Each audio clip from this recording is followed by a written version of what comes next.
Hey guys, welcome back to the DWF, and today we're looking at 6, or in this case 7, of the biggest free agents right now that are undrafted. We're going to start with the Red Machine, just so you guys can see who's still available out there. What Red Machine, I think, really lacks right now is having those lightweight figures. Jazzwares just makes some pretty heavy figures, and a lot of AEW guys are big, meat, bulky men. So picking up someone like Orange Cassidy or Sammy Guevara, probably not a bad idea. Also, you guys have the Blade without the Butcher. Don't know if you know that one or not, but he's a nice, solid figure. Might help in something like that table match. Also, if you want a very Brock Lesnar build-like character, Brian Cage is perfect for that. Wardlow still out here, Eddie Kingston, and of course my main man, Brody King.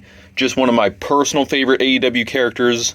I think they did an excellent job on that figure. But there's just a couple figures I don't know if you guys realized were still on the table, but that's a look at Red Machine's free agents. Now we're going to jump over to Pink Punch, look at 7 possible free agents here available for Pink Punch. We have Chelsea Green back here, Piper Niven, Bianca Belair, Trish Stratus, AJ Lee, Roxanne Perez, and Asuka. The biggest need, I think, is someone like Piper Niven, just because Pink Punch, a lot of the women are very slender. You need a bigger figure when it comes to things like that table match. You need something like that. Also, I was thinking AJ Lee or Roxanne Perez, maybe both, just to have those small figures for when we run the ropes again. If we do another run the rope challenge, they're smaller figures. They're very compact in design. They are built for aerodynamics, flying through the air. Great figures for that. We also have Asuka out here because, everyone fears Asuka. Chelsea Green, Bianca Belair, Trish Stratus, all big notable names that could be easy pickups. Maybe Pink Punch will lean this way, maybe not. We'll see.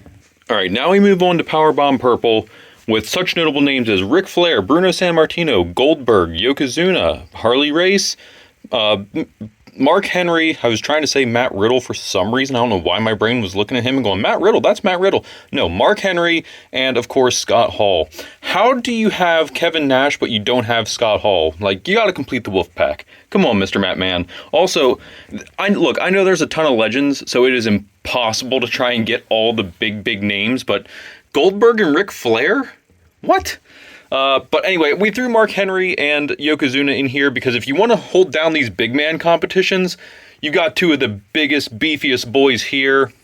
Harley Race and Bruno Sammartino, I think both, they're interchangeable. They're basically like the same figure build, but it gives you a strongman body type. Goldberg is just a more cut version of that. Slender, you have Ric Flair, and you have Scott Hall. Just some ideas for Mr. Matt Man. Maybe he'll pick them up. Maybe he'll take one. Or actually, now that I said about the Scott Hall, he's never taken him. I also could have included Matt Hardy on this list since he has Jeff Hardy, but no Matt. I don't know. Maybe he'll cut Jeff and go with like some of the deeper legends since Matt and Jeff are technically still wrestling. But yeah, I guess they're technically still wrestling. We might have to call him on a technicality on that one. Jeff might have to leave the roster.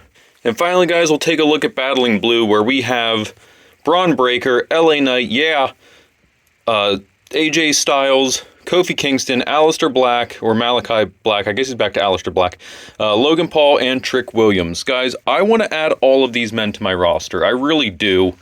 But let's be honest, I can't afford to cut that. I think Logan Paul is probably the next one, maybe Trick Williams. I like both of those figures a lot.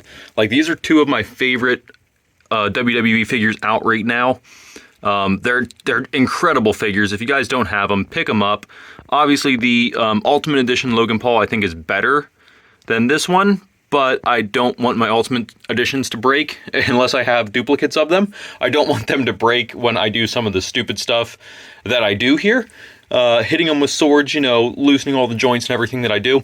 So that's why we use the Elites. It's just a little bit of fun. But I could really go for any of these guys. I don't know if there's anything that Battling Blue is truly needing or lacking at the moment. Maybe some big men. Maybe I should look at bringing in the Viking Raiders or something, adding a couple more big men. Oh, we do have Paul Heyman, though. He's a big man, according to R-Truth. So we've got the biggest man. I don't know if there's anything we really need. We might need some giants, so maybe lean more towards LA Knight, Braun Breaker to get a little bit of, or even Trick Williams. He's a tall guy too. I don't know. I don't know what we need, but I know I want to get Logan Paul on the roster at some point. Aleister Black would be great. AJ Styles, I feel like, is the weak link here. That's the one I'm the least excited about, other than, like, you know, OC, AJ Styles, getting the Bullet Club, AJ Styles, Finn Balor back together, maybe. But, you know, that's... I'm not wild about this one, but I think Logan Paul is probably the next pickup for Battling Blue. Or LA Knight, Trick Williams, Kofi Kingston. Really, I just don't know if I need these two men. I don't know if I would actually succeed well with Aleister Black and AJ Styles. So I think this is my... if I had to cut one more, I'd probably cut Kofi. Can I cut Kofi? I don't know. I think I'd have to. That's looking like, if I'm just whittling it down right now, this is what I'm looking at. This is what I'm looking at. If I had to, if this was the end of November and I'm doing a roster move, one of these three men is probably joining the roster, unless something drastically changes in the next, we've got what, 2 weeks, 3 weeks, next 2.5 weeks. If something drastically changes, then maybe I change it. I throw this whole playbook out. We add a big man, we add a giant, we add whatever we need to add to whatever we need. You know, if a figure breaks, or I happen to find a new figure in a store or something, whatever it is, any stinking ways, this is what we're looking at. Anyways, let me know, guys, what you think. If you want to look at those characters, add anyone to your list coming up. End of November will be approaching when we will do the roster adjustments. Whoever wins the most matches for November gets to adjust 2 members of their roster. Everyone else gets 1 roster adjustment. So think about it, think it over, let me know. We'll see you guys in the next one. Bye!